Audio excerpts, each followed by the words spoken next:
sireriani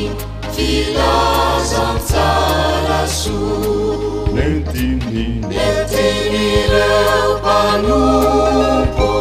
torina amina maizina avokoa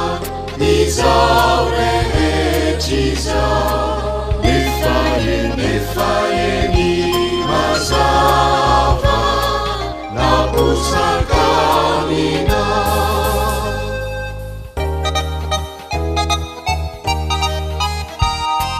Jesosy reriani no ivavahana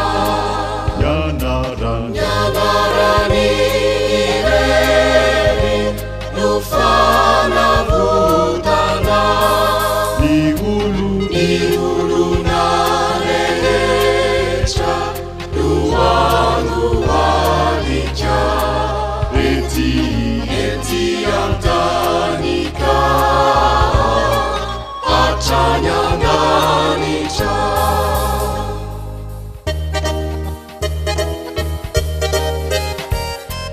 Jesosy tsy miova omalisiany ary mandraky izay fa tsy mba mamitaka mifona ho antsika eo ankavanandra